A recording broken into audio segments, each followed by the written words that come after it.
Your court appearance in your family law case may be one of the most important days of your life. The testimony provided during court may result in decisions that will affect you and possibly your children for the rest of your life. On such an important day, you need to look your best. Inappropriate attire at court may create a negative impression on the judge or jury. Always dress professionally and conservatively. If you're uncertain how to dress, talk to your attorney. Appropriate attire tells the judge or jury that you're serious about your case and creates an impression of you as a responsible person and, as relevant, a responsible parent or other caretaker for a child.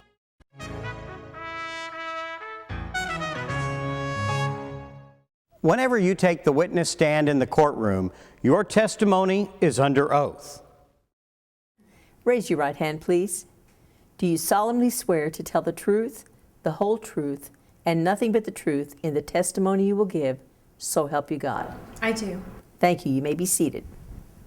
Once you've taken the oath or have been sworn in, as it's commonly referred to in the legal community, you're swearing under penalty of criminal perjury that your testimony is the truth. Perjury is a serious offense.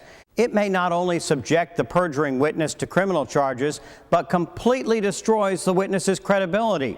In other words, if a witness is thought to be lying under oath, the judge may never believe anything else that the witness has to say.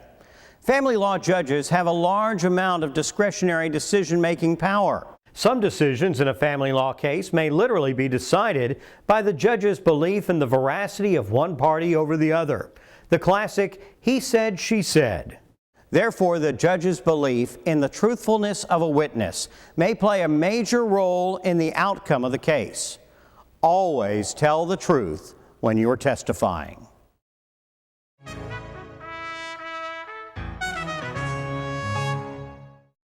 Once you've taken the witness stand and been placed under oath, you'll be subject to questioning by attorneys in the case.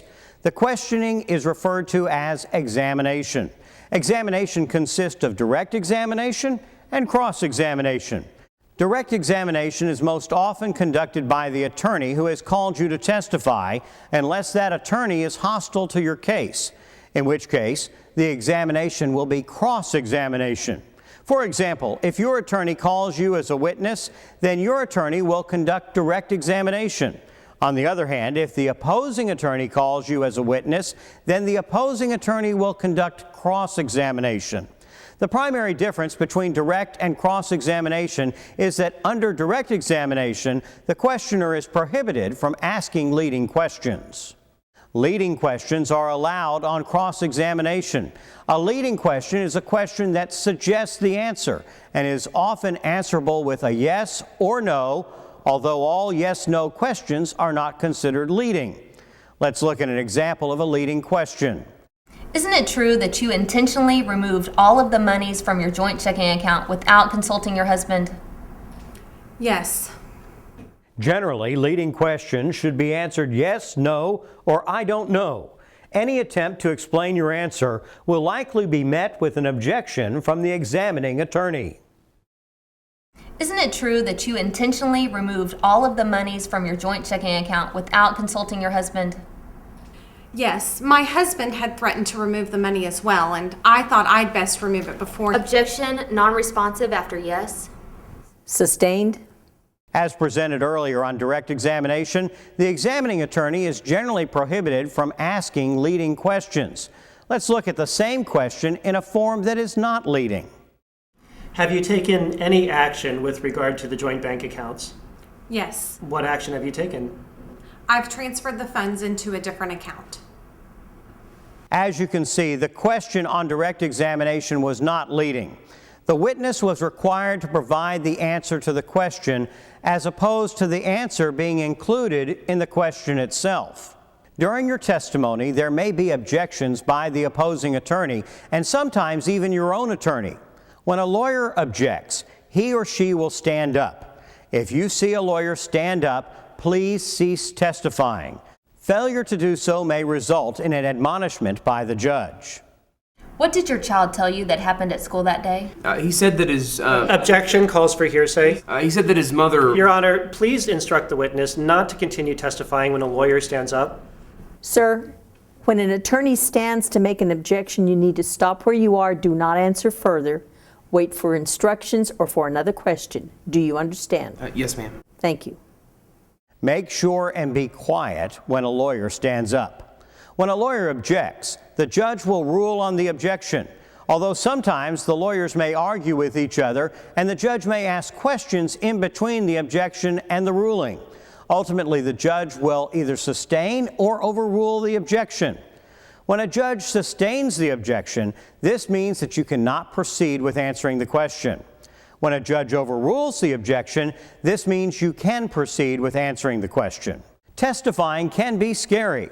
When lawyers are objecting and arguing around you, it's easy to get confused and fearful. Sheer nerves may cause you to forget whether you can answer or remain silent, or to even forget the question altogether. If this happens, take a breath and ask the judge whether you may answer the question, or tell the judge you don't remember the question or don't understand the question. Objection calls for speculation. Your Honor, that question does not call for speculation. She knows the answer to that question. No, Your Honor. The counsel is asking the witness to guess. All right. Be quiet. Objection overruled. May I answer the question? Yes, you may answer the question. Asking is preferable to testifying when you're not supposed to, or sitting silent when you're supposed to be testifying. Likewise, stating that you don't understand a question is preferable to attempting to answer a question when you're uncertain what the question is. During the examination of a witness, after a specific question, the lawyer that did not ask the question may ask if he or she may interrupt the question and take the witness on voir dire prior to the witness giving the answer. In this context, the lawyer is asking that he or she be able to question the witness to determine if the witness is legally able to answer the question. For example, the lawyer may want to determine if the witness is qualified to answer the question, or if the proper legal predicate has been met to allow the witness to answer the question, or if the question is disallowed by evidentiary law. Sound complicated? It is. We're not here to try to explain the technicalities of courtroom examination techniques, but rather we want you to have a basic understanding of what is going on if this occurs. Let's look at an example.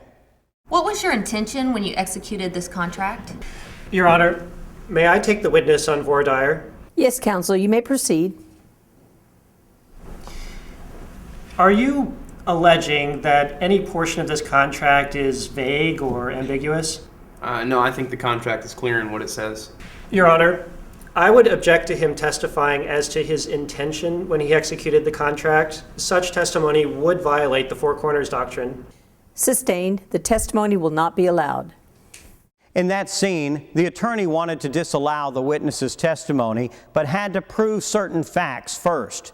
He did so by taking the witness on what is referred to as voir dire and then lodging his objection.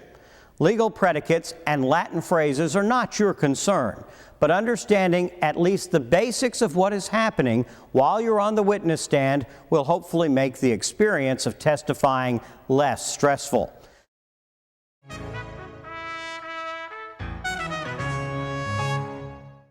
When testifying, with rare exception, and unless you have otherwise received specific instructions from your attorney, do not state what other people have told you. This testimony is commonly referred to as hearsay and will likely lead to objection. What concerns do you have about your spouse's mother caring for your children? Oh, my son says that she doesn't ever... Objection, Your Honor. Calls for hearsay. Sustained. There are certain legal exceptions that allow the introduction of hearsay evidence. Therefore, your attorney may specifically and intentionally elicit hearsay testimony.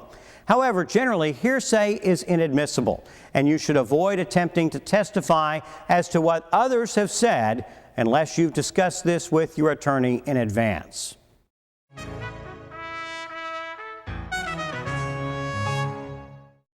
If you have previously responded to discovery or been deposed, it is important to review your written responses or your deposition testimony prior to testifying. One of the purposes of the deposition may be to attempt to trap you into an untruthful response.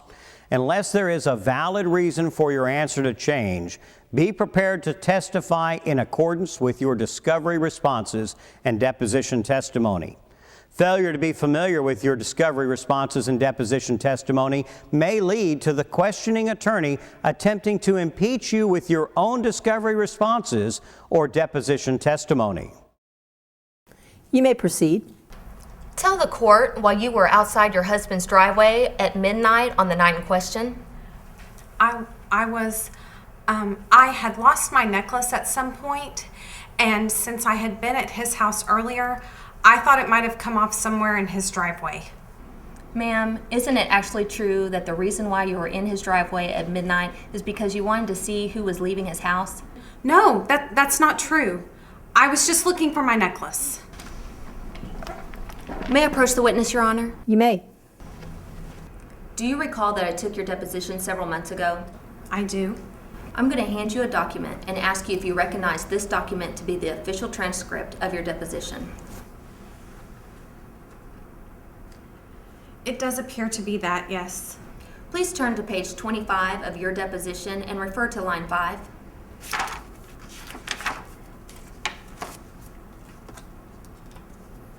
Please read line 5 through 25 to yourself.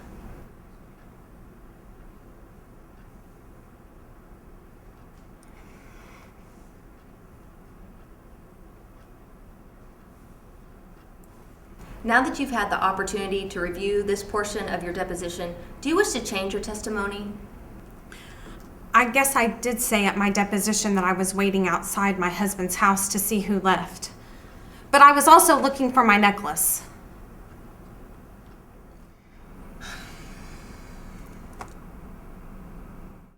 As just illustrated, when the opposing attorney was impeaching the witness with her own deposition, the opposing attorney is hoping to catch the witness in a lie, thereby showing the judge or jury that the witness is not a truthful person, and the witness's testimony should not be considered credible, particularly on points that are crucial to the case.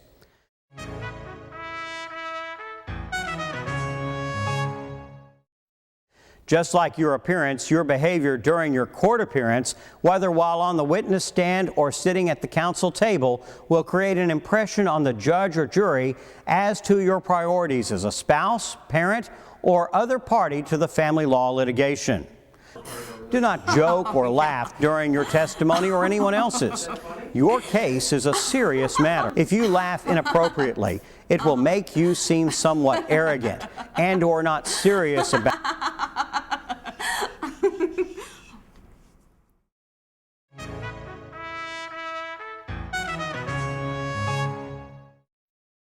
During cross-examination, don't volunteer facts. Answer only questions asked and do not provide any further explanation. Your attorney will provide you with the opportunity to give explanation, if necessary, during the redirect examination. Isn't it true that you wrecked the family car? Yes. You testified earlier that you wrecked the family car. Yes, I did. What exactly happened? I was stranded on the freeway in a heavy, blinding rainstorm. Traffic was at a standstill. An 18-wheeler lost control and slammed into several cars behind me, creating a chain reaction of accidents. As you can see, the witness's attorney was able to clear up the facts surrounding the wreck of the family vehicle. This is often termed as rehabilitation of the witness. Don't argue with the attorney that is asking you questions during your testimony. Although you may feel that the attorney is being argumentative or the question is unfair, answer it with straightforwardness and respect. Your calm and respectful behavior in the face of controversy will reflect positively upon you as a witness. Additionally, your lawyer can protect you from certain questions if an objection is legally available. Why exactly did you park your car in front of your wife's place of employment? I had business at the office across the street. Oh, so you just happened to have business right across the street from where your wife works? Yes. It's like I said, I had business across the street. What kind of question is that? I mean, what do you think I was doing? Why would I intentionally park in front of my wife's place of employment? I don't want anything to do with her. Not only did the questioning attorney manage to bait the party into an argument, but he came very close to losing his temper. Never lose your temper during your testimony. Always maintain a level of calm, otherwise the court will assume you have a bad temper, which is often an allegation made in family law litigation. It appears that you spent $50,000 on a new car. Do you really think that's a reasonable expenditure? Well, I think it was reasonable under the circumstances. It appears that you spent $50,000 on a new car. Do you really think that's a reasonable expenditure? Well, if you ask my wife, every penny that I spend is unreasonable, but yeah, I think it was a very reasonable expense for me to get a new car under the circumstances.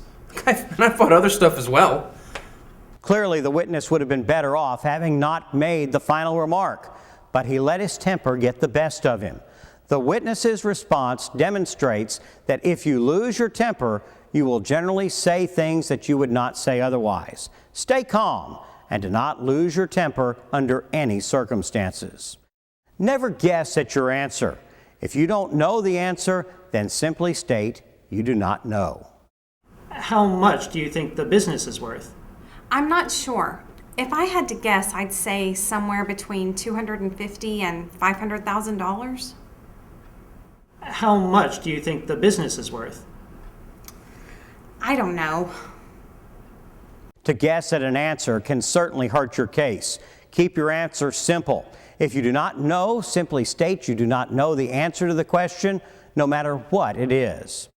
Take a reasonable time in responding. The court reporter needs to be able to record all of the questions and testimony, and you need to have time to make sure you've thought about your response. I was late picking up my son from daycare, and they charge $5 per minute for every minute that you're late. They close at 6 p.m., and I knew if I were late, my husband would complain to his lawyer, and I'd end up in court again because he is so unreasonable. I was late picking up my son from daycare, and it caused me concern.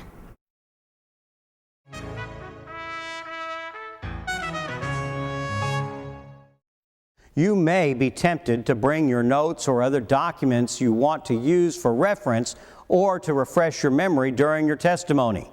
Keep in mind that any document that you review during the process of your testimony is subject to inspection by the attorney that is questioning you.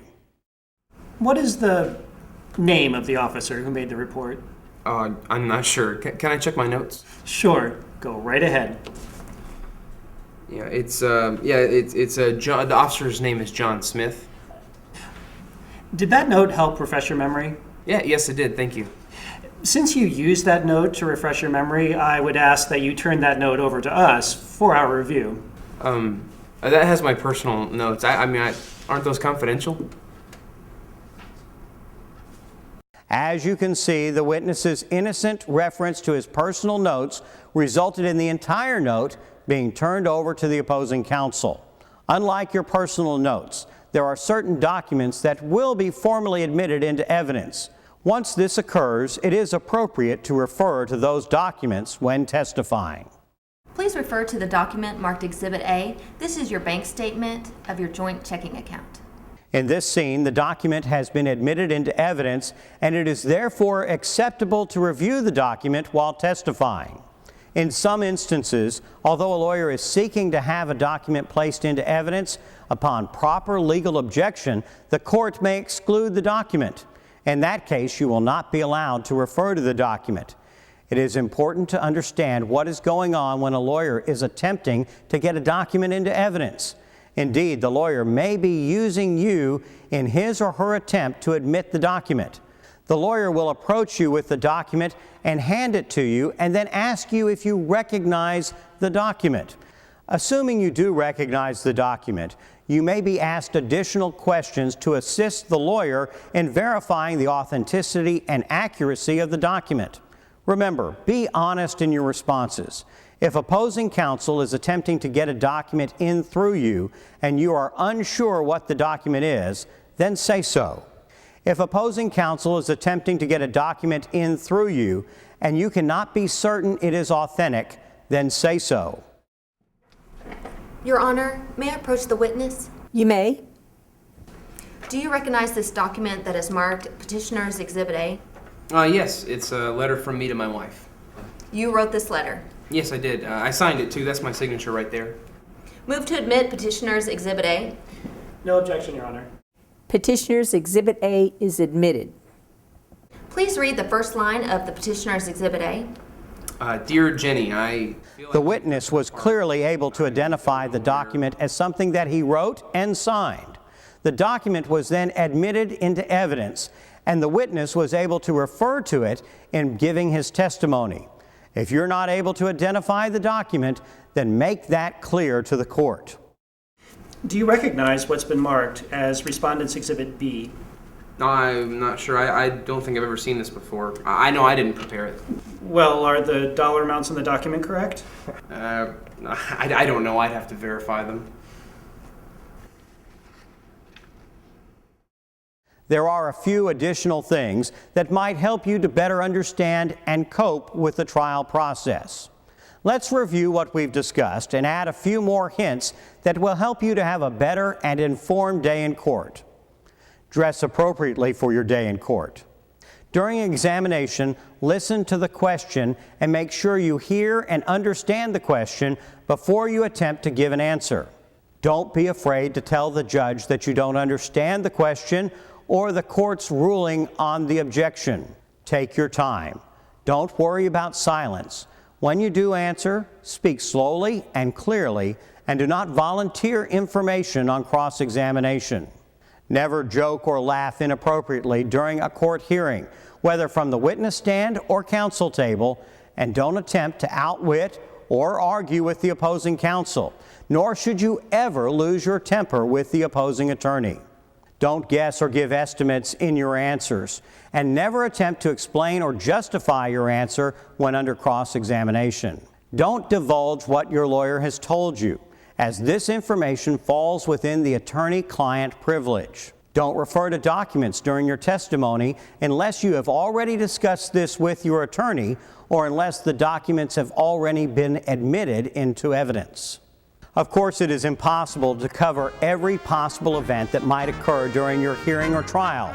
However, we hope that the short skits that we have shown and the tips given will at least help you get started towards proper behavior and appearance while you're testifying and while you're sitting at the counsel table. The Family Law section of the State Bar of Texas understands that no family law litigation is pleasant or easy. We hope that by presenting the advice and suggestions contained in this video, we have at least made the process easier to deal with.